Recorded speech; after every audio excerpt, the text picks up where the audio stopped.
On embarque sur le terrain. Vous êtes du 11 partant. 11 partant, le podcast. Content de vous retrouver pour ce premier épisode durant la Coupe du Monde. FX Bénard bien accompagné de Sidney Faux comme à l'habitude. Sid, j'ai envie de te demander comment ça va, mais je suis persuadé que ça va super bien en ce moment. Ah oui, 6, 0. C'est-tu incroyable pareil? J'ai vraiment hâte, Sid, qu'on en jase dans le segment au Canada dans une dizaine de minutes.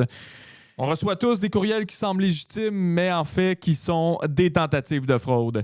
C'est là que Surfshark devient très utile. En plus de son VPN, leur outil Email Scam Checker permet de vérifier si la source est véritable ou bien si c'est un lien dangereux. Et si vous voyagez ou regardez le sport en ligne, le VPN Surfshark vous permet de regarder tous les sports que vous voulez en temps réel, peu importe où vous êtes. Pour en profiter, utilisez le code SURFBPM sur notre site Internet pour profiter de 4 mois gratuits supplémentaires et bien évidemment 30 jours remboursables. Je me suis assis ce matin pour préparer l'émission. Je me suis dit, j'ai-tu vraiment besoin de préparer cette émission-là? Non, mais c'est vrai, il y a tellement de choses qu'on peut jaser. On va parler du Canada, victoire historique, première victoire en Coupe du Monde, 6-0. Première fois que le Canada marque plus d'un but dans un match de Coupe du Monde, il en a marqué 6. Je veux te parler avant de toute l'actualité autour de cette Coupe du Monde. Il y a tellement de sujets. Commençons avec Lionel Messi.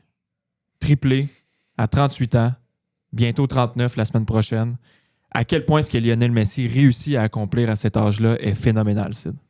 Alors, c'est vraiment incroyable ce qu'il fait Messi pour plusieurs raisons. Donc, comme tu l'as dit, par rapport à l'âge. Tout simplement, il devient le plus vieux multiple buteur dans un match. Avant, c'était le Camerounais Roger Mila qui avait ce titre-là. C'était à 38 ans et quelques jours. Exact. Donc, juste factuellement, cette performance-là est très appréciable. Ce qu'il réussit aussi à faire, et ce qui moi, vraiment, me fait que j'admire cette capacité à fédérer. Parce que l'équipe argentine joue pour lui.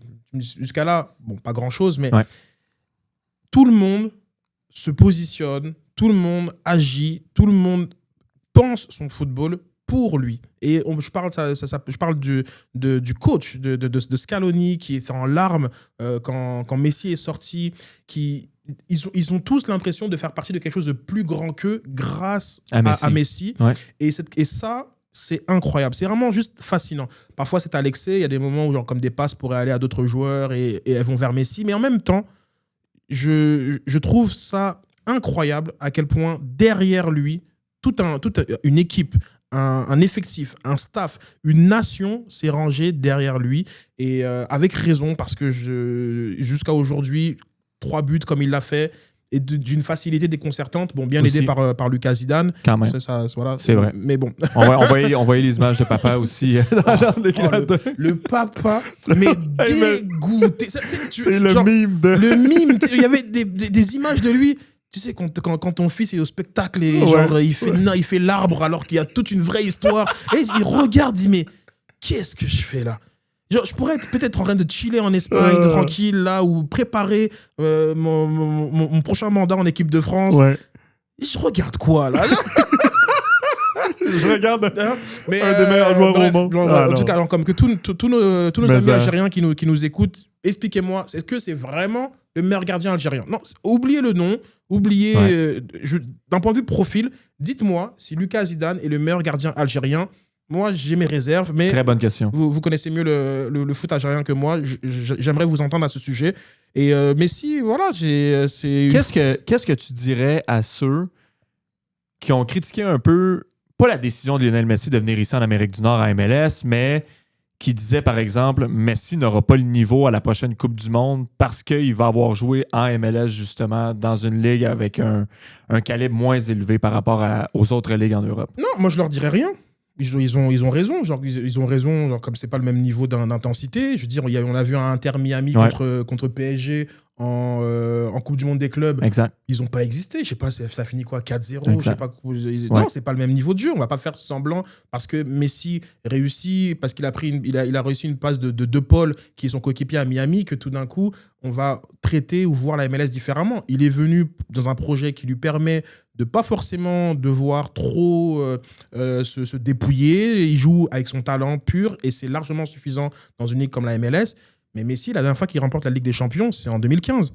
Genre dans le foot européen, c'est un autre niveau. Puis, donc là, sur ça, moi, j'ai pas de réserve. Et je pense que les personnes qui pensaient ça, encore une fois, à raison, par contre, ne voyaient pas à quel point lui, comment il peut fédérer, comment il peut faire changer tout un effectif. Parce que même à Miami, ça joue pour lui avec raison. Et on a vu ce qu'il a pu faire avec Miami au niveau même continental. Et l'Argentine, cette Argentine de Scaloni, qui a gagné les 2 dernières Copas, qui a gagné la Coupe du Monde, qui a gagné même des finalissima en jouant contre l'Italie. Ils avaient battu l'Italie, par exemple, ou genre là, l'Espagne, le match n'a pas eu lieu, mais ils auraient pu les battre pareil. C'est parce que tout autour, on sait comment jouer pour lui. Et ça, moi, je pense que c'est vraiment très intéressant à creuser parce que c'est pas vraiment le cas pour les autres superstars. Exact. Il deviendra le meilleur buteur de l'histoire de cette Coupe du Monde, de l'histoire de la Coupe du Monde en général. Parce que là, il est égal avec Miroslav Klose. Il va marquer un autre but dans cette Coupe du Monde, j'en suis persuadé. Pendant un moment, il deviendra. Oui, juste avant d'être dépassé par le prochain sujet. Kylian Mbappé, doublé contre le Sénégal. Faut le dire, Sid, les 45 premières minutes de la France ont été franchement ordinaires. Je trouve. Franchement ordinaires.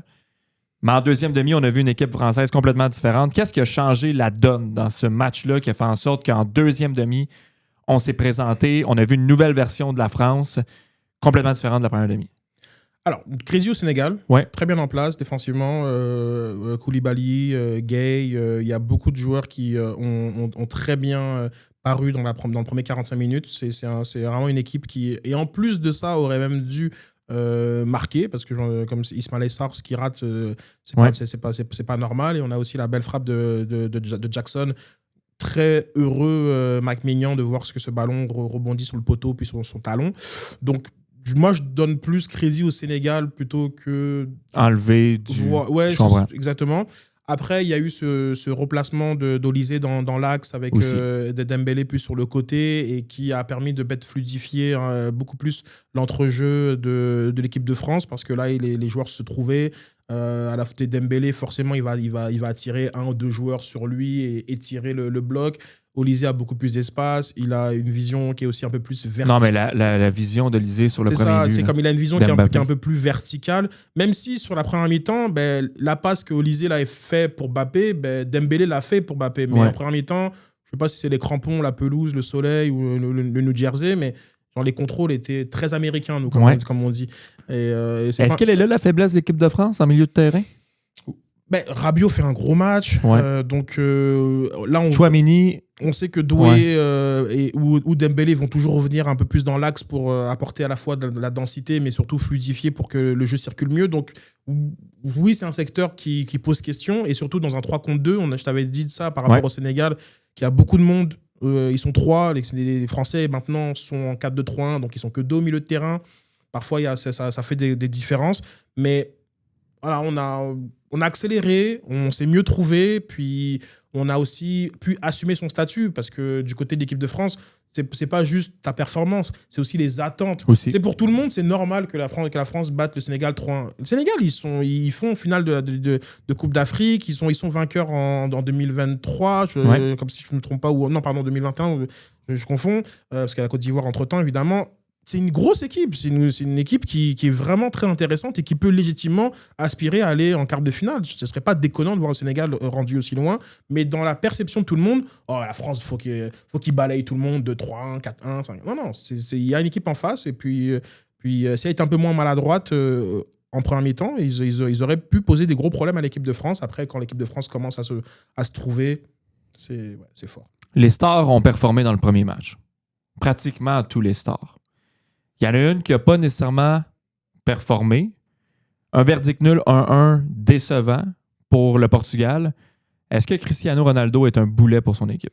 La question elle est très légitime, même si elle est dure, parce que genre, comme à 40 ans, on ne peut pas s'attendre à ce qu'il porte l'équipe comme il faisait entre ses 20 et ses 25. Mais est-ce qu'on l'utilise si bien que ça dans cette formation? Il est en bout de chaîne, donc il dépend du reste de la chaîne. Et après, je dirais qu'un Ronaldo un peu plus en confiance, il y a des situations qu'il a mal exploitées. Il y a 2 situations qui normalement peuvent finir au fond et on n'a pas du tout la même discussion, parce que la réalité c'est ça, c'est qu'on ne s'attend pas à parce qu'il domine dans le jeu, on attend simplement qu'il marque les buts. Donc lui, il s'est enfermé dans un schéma où soit comme tu marques, t'es fort, tu marques pas, on ouvre la boîte de Pandore. Malheureusement, hier ou avant-hier, on est dans ça, côté portugais.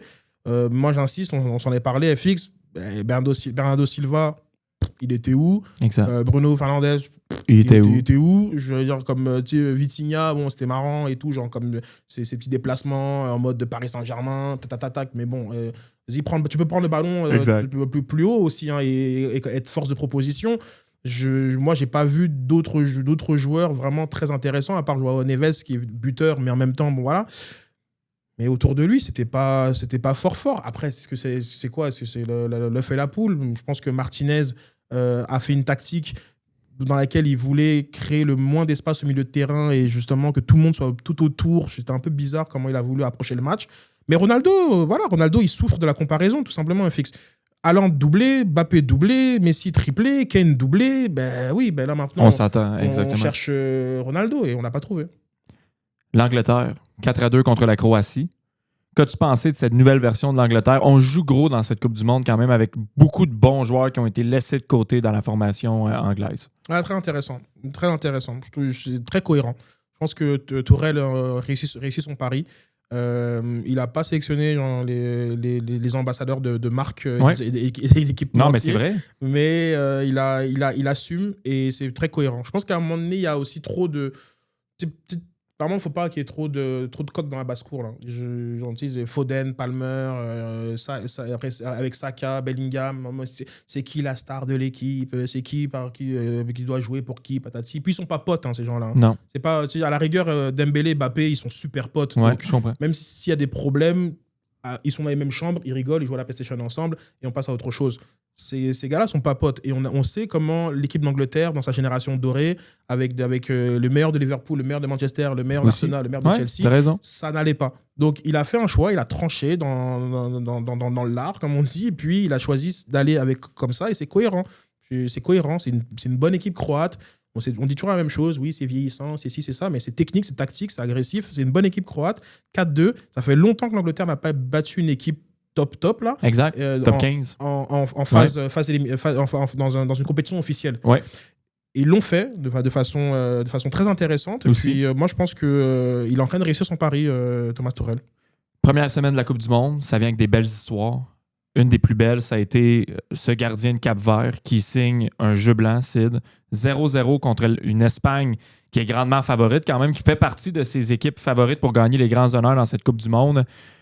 Est-ce qu'elle est là, la plus belle histoire de la première semaine? Quelle serait ta plus belle histoire de cette première semaine en Coupe du Monde? Il y en a plusieurs, mais il faut le dire, le gardien de but de Cap-Vert qui, avant le match, 45 000 abonnés sur Instagram. Et là, au moment où on se parle, je pense qu'il a atteint plus de 8 millions d'abonnés.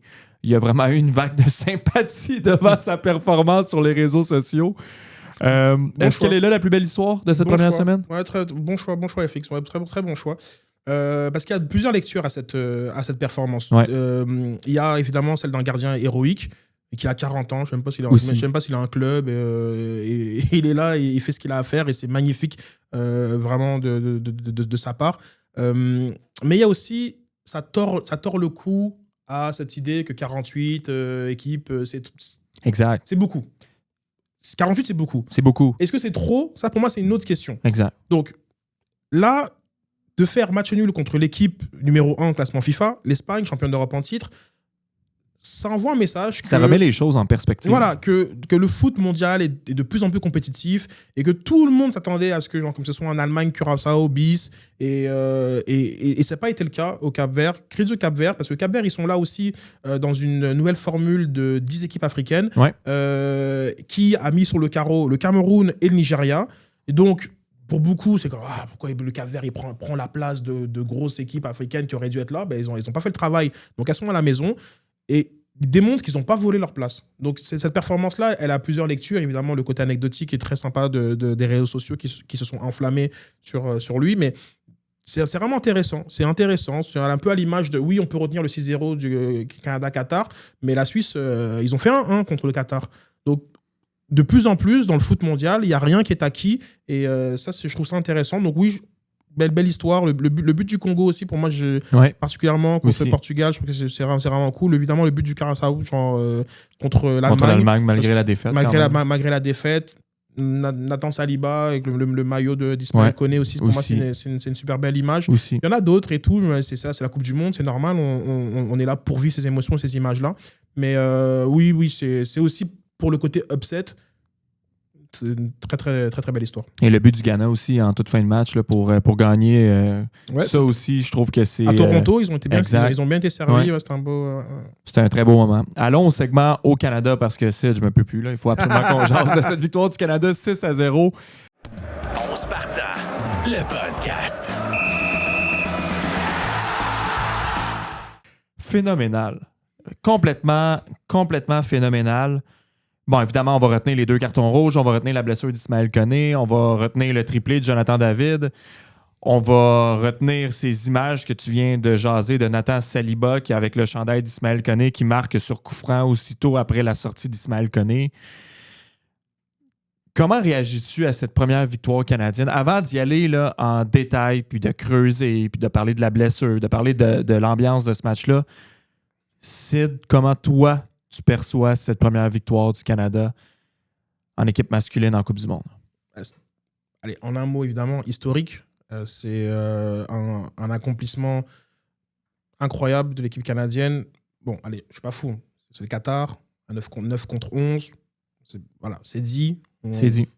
Je sais de quoi je parle. Maintenant, on va prendre ce pas de recul. C'est fou. C'est juste fou. C'est le fruit d'un très, très long travail. Un travail qui n'est pas au niveau simplement de Jesse Marsh, mais qui remonte à de nombreuses années, du côté même de Herdman, du côté de tous ceux qui s'impliquent dans le foot canadien et qui permettent de faire en sorte que cette équipe est devenue de plus en plus compétitive. Et en fait, il faut prendre le temps de savourer. Parce que c'est trop facile d'être là et se dire, ouais, c'est le Qatar, c'est 6. Non, je veux dire, c'est 6 buts. Savourer. C'est 6 buts en Coupe du Monde. Il faut le savourer. Exact. C'est peut-être la dernière fois qu'on verra le Canada marquer 6 buts. 100%. Comme de notre vie. Donc, le seul sentiment qui doit envahir le monde, c'est de la fierté, la satisfaction. C'est branchez-vous pour le prochain match pour aller écouter les Rouges. Et essentiellement, c'est ça que je ressens. Donc, genre, beaucoup de fierté. Beaucoup de joie, de fierté, et puis le sentiment d'un travail qui est accompli. Et encore une fois, c'est le Qatar, c'est à 9 contre 11. Non, mais je comprends que c'est le Qatar, Qatar, c'est 9 contre 11, mais le Qatar a quand même été chercher un verdict nul contre la Suisse lors du premier match. Il y en a des surprises dans cette Coupe du Monde, que tu as été en mesure d'aller chercher un résultat comme celui-là. Tu fais bien de le mentionner, un 6-0 comme ça, là, ou un 6 buts là, pour la formation canadienne, on verra peut-être ça jamais à nouveau de notre vivant. Non, c'est ce qui est fou, là. On ne le reverra pas, là. C'est clair et net. Genre, comme je suis sûr que le Brésil ou la France n'ont même pas de 6-0 en Coupe du Monde. On ne le reverra pas. Puis c'est pour ça qu'il faut être aussi comme satisfait de ce qui a été vécu, de la façon dont l'équipe s'est comportée. Ils ont continué à jouer, continué à pousser. Il y a eu du respect pour l'adversaire, du respect pour les partisans. Et je pense que c'est une performance qui est pleine. Voilà. Donc ça, c'est dit. Maintenant, je mets un point. Mais moi, je suis dégoûté. Je suis dégoûté, Fix. Vraiment, ça me fait mal. C'est vraiment un kid que j'apprécie, que je connais, et je suis dégoûté. Je suis dégoûté. Tu aurais pris un 1-0 Canada avant un 6-0 et une blessure à Ismaël Koné. J'aurais tout pris. J'ai eu une grande pensée pour lui parce que, évidemment, c'est un gars d'ici. Évidemment, il a fait ses débuts avec l'Impact à l'époque. Il a été très bon à un très jeune âge, parti en Europe par la suite. Une action comme celle-là, alors que le match est aussi hors de portée pour le Qatar. Les images, là, je t'ai remontré les images avant qu'on enregistre le 11 partant. Quand j'ai regardé le match hier, j'ai eu de la peine. Je me suis surpris à me dire, pas surpris d'avoir de la peine, mais surpris de me dire à quel point j'étais émotionnellement touché par ce qui se passait sur le terrain. Et les images de Nathan Saliba, qui est aussi un produit d'ici, là, on s'entend, qui arrive sur le terrain, qui marque sur coup franc, qui va chercher le chandail d'Ismaël Koné, qui le montre comme ça à la foule à Vancouver. Les images résonnent partout sur la planète foot en ce moment. C'est des frères. Exact. C'est des copains. C'est des soldats, des joueurs qui se tiennent les uns pour les autres, qui ont vraiment quelque chose de très spécial qui les unit. Encore plus loin quand on pense aux Québécois de l'équipe, d'un Moïse Bombito qui revient d'une grave blessure, qui était à l'hôpital hier pour être aux côtés d'Ismaël. Qui parlait avec les joueurs aussi à la toute fin, là, quand les joueurs se sont rassemblés avec Jesse Marsh à la toute fin en cercle là, sur le terrain, là, parce qu'on a vu les images à la télé. Là. Mais c'est Moïse Bombito qui a quand même pris la parole. C'est Eustakio qui laisse ce coup franc direct à Nathan Saliba et qui, comme de quoi, marque le but, qui est le premier coup franc direct de cette Coupe du Monde, qui célèbre même pas et qui tout de suite te fait le 8 exact. En hommage à Ismaël. Va chercher le maillot, c'était fort. Je suis passé par toute la gamme des émotions. Je te cacherai pas qu'il y avait de la colère, beaucoup de colère. À la fois contre le joueur qatari, et puis moi je vais le dire aussi parce que je pense que personne ne l'a dit. Moi j'ai de la colère contre Jesse Marsh. Voilà. Le 3-0, il n'y a rien à jouer. Tu as d'autres joueurs sur le terrain. Tu aurais roulé l'effectif.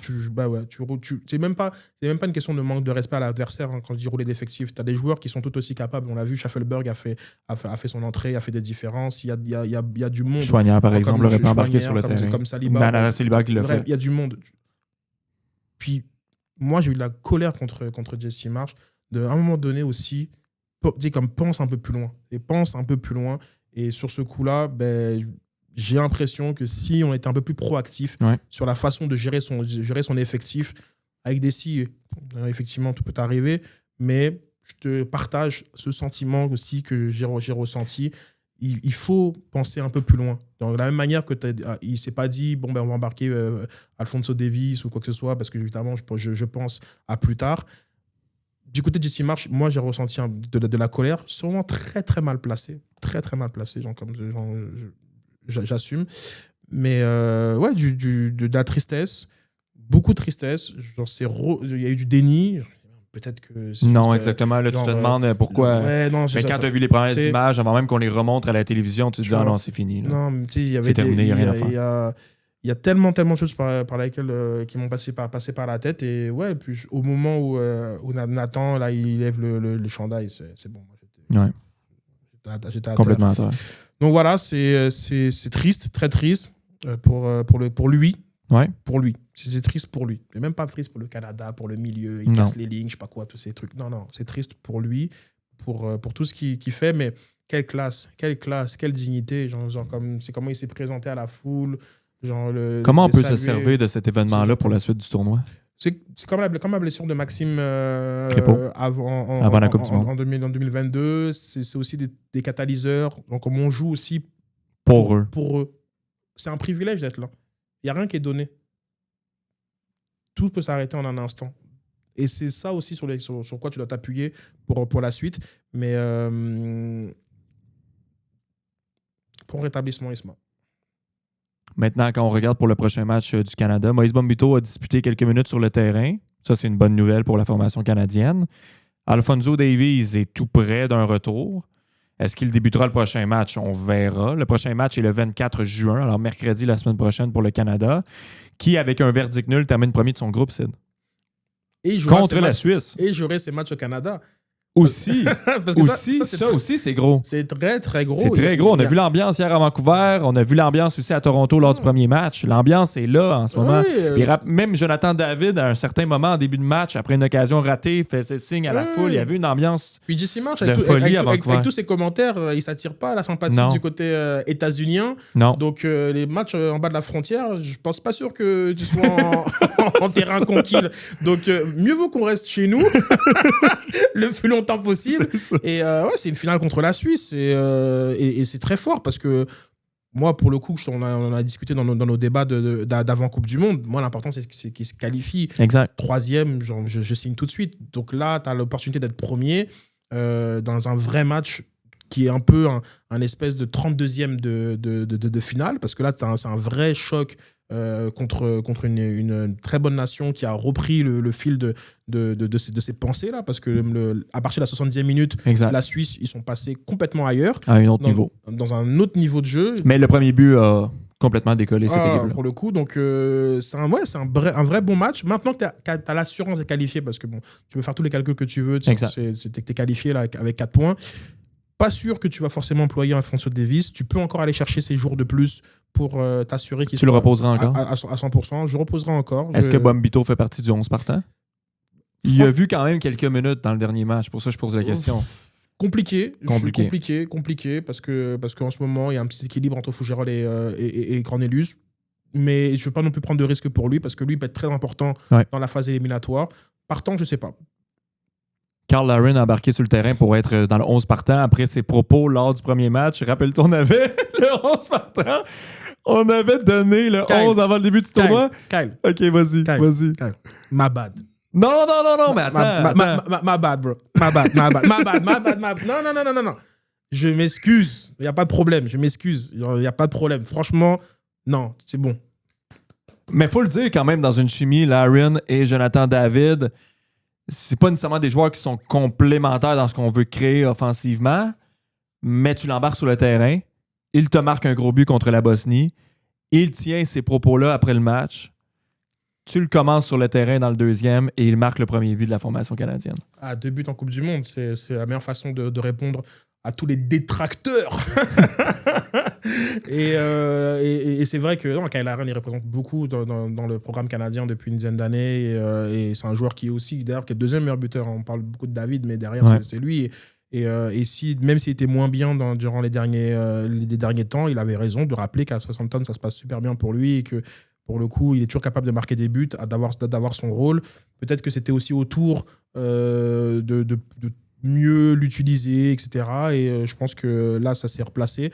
Il a été piqué dans l'orgueil, puis comme un vrai athlète, un vrai compétiteur, il a répondu, et puis on est tous contents de ça. Pour ceux qui suivent un peu moins la carrière d'Ismaël Koné et celle de Nathan Saliba, même si on s'entend que c'est 2 produits locaux, 2 produits d'ici qui ont évolué pour l'Impact CF Montréal, Nathan Saliba sur un 11 partant lors du prochain match, à quel point tu... Bon, évidemment, c'est dommage de perdre Ismaël Koné, mais à quel point tu descends... La perte d'Ismaël Koné, à quel point il fait mal au Canada? L'impact défensif de Nathan Saliba est plus élevé que celui d'Ismaël Koné. Donc, je vois pas ça comme on descend. Simplement... La créativité offensive. Aujourd'hui, au jour J, la créativité offensive d'Ismaël Koné, elle est supérieure. Il y a un niveau de confiance, d'aisance technique, de vécu aussi. Comme qui est un peu plus grand que celui de Nathan Saliba, mais tu perds pas autant au change que tu pourrais le croire. Et je pourrais même mettre Mathieu Choignard dans la discussion. C'est juste que Ismaël Koné, c'est un joueur spécial, qui a beaucoup de personnalité et qui est ce type de joueur qui peut te changer un match. Du côté des autres milieux, on est performant, mais on est un peu plus conventionnel, je te dirais, dans l'approche. Mais regarde, ce coup franc direct qui est le premier, il faut dire qu'il y a eu toute une première journée de match, il n'y a pas un seul qui a mis un coup franc au fond. Celui qui l'a mis, c'est Nathan Saliba. Et ça, c'est cool, il est dans notre équipe. Donc, il y a vraiment beaucoup de possibilités sur le banc pour remplacer Ismaël Koné. Puis, il faudra juste trouver la plus compatible avec le reste de l'effectif. En terminant, pour le Haut-Canada, comment as-tu trouvé l'attitude des joueurs du Qatar durant ce match-là? Je te parle de l'évolution dans cette rencontre-là. Ouais, il y a eu 2-3 fautes un petit peu, un peu agressives et tout. Mais moi, j'en fais... En soi, la situation avec Ismaël Koné, elle est accidentelle. Exact. Le joueur se sentait extrêmement mal aussi. Là. Bien sûr. Mais je veux dire, toute personne qui a déjà blessé une personne sur un terrain ou une glace ou que sais-je, ça fait mal. Parce que c'est pas ce que tu cherches à faire. Genre, peut-être que parfois tu cherches, qu'on va dire... J'ai dit glace, non. Je pense que vous cherchez à faire ça. Mais c'est pas forcément ce que tu cherches à faire. Tu veux envoyer un message, tu veux dire à la personne peut-être que dans ton prochain choix de jeu, évite cette zone-là parce que genre, moi, je suis un peu plus, agressif, etc. Mais blesser quelqu'un, non, il y a juste deux, trois fous là, qui pensent à ça. Donc, il sent mal, effectivement, a raison. Et le moment il a été expulsé et tout ça. C'est vrai que toutes les fautes qui ont suivi, ça a créé un peu de tension. Quand tu as un Richie Laryea sur le terrain, forcément, ça crée beaucoup de tension. Oui. Mais non, moi, je vais pas faire passer les Qataris pour des personnes qui ne sont pas. Voilà, c'est un match quand t'es dominé, quand t'as pas beaucoup de réponses, forcément l'agressivité c'en est une. La prochaine fois qu'on va se reparler dans le podcast, le Canada aura joué son match contre la Suisse. On va se garder le podcast pour soit le jeudi ou le vendredi en réaction au troisième match. Ta prédiction pour le Canada dans ce troisième match contre la Suisse? Verdict nul? Allez, verdict nul. Au moins verdict nul. Oui, verdict nul. Ouais, nul. Nul? Victoire? Nul. J'ai hâte qu'on revienne ensemble la semaine prochaine sur le troisième match du Canada dans cette Coupe du Monde. Les coups francs, 2-3 petites phrases rapides cette semaine. On se partant, le podcast. En devenant le meilleur buteur de l'histoire de l'équipe de France, en dépassant Olivier Giroud, Kylian Mbappé est devenu du fait même le meilleur joueur de l'histoire de cette équipe-là. Non. Le plus grand, non. À la fin de sa carrière, il sera le plus grand. Vrai ou faux? Il a 27 ans. Et il battra le record de Miroslav Klose. Il n'a que 27 ans. Hein? Il n'a que 27 ans. Il battra sûrement le record des... Il deviendra factuellement, mais bon, après, genre, je pense qu'il y a des nuances. Parfait. Il y a des nuances à ça, parce que, bon, après, genre, le foot aussi, ça se regarde et ça s'apprécie. Exact. Donc, Si tu es le sélectionneur du Portugal, Ronaldo commence le prochain match sur le banc. Vrai ou faux? Ben non, parce que je viens de signer un contrat en Arabie Saoudite. Et exactement, je deviendrai le prochain sélectionneur de Cristiano Ronaldo. Pas fou. Oh, c'est complètement fou. Les États-Unis sont pas mal plus dangereux qu'anticipé. Là, on se parle jeudi. Les États-Unis jouent aujourd'hui. On se parle vendredi, mais les États-Unis jouent aujourd'hui. Alors, on verra le résultat du deuxième match contre l'Australie, mais les États-Unis sont pas mal plus dangereux qu'anticipé pour se rendre en quart de finale. Vrai ou faux? Vrai. Vrai, moi je suis de ceux qui vraiment leur donnaient absolument pas l'heure. Ouais. Et le match contre Paraguay m'a prouvé qu'il y a vraiment à faire quand l'équipe clique, mais qu'effectivement c'est aussi potentiellement l'équipe la plus talentueuse de l'histoire des États-Unis et que oui, il faut compter sur eux. Donc on espère que tout va dérailler. J'espère aussi. Dernière petite phrase pour toi. Entre l'Angleterre, la France et l'Argentine, qui a le plus convaincu dans son premier match du tournoi? L'Angleterre. L'opposition était plus grande, selon moi. Donc, pour moi, l'Angleterre a le plus convaincu. Sid, un gros merci. Merci beaucoup d'avoir été avec nous. Là, je vais commencer à comptabiliser un peu nos premières positions de chaque groupe parce qu'il y a quand même eu quelques matchs surprises dans cette première semaine. On reviendra la semaine prochaine. Je vous donnerai à date les résultats. Et on va se reparler au lendemain de ce troisième match Canada également contre la Suisse. Sid, un énorme merci pour ton temps encore une fois aujourd'hui. Ça fait plaisir. On se retrouve la semaine prochaine pour un autre 11 partants. Merci beaucoup. 11 partants, le podcast.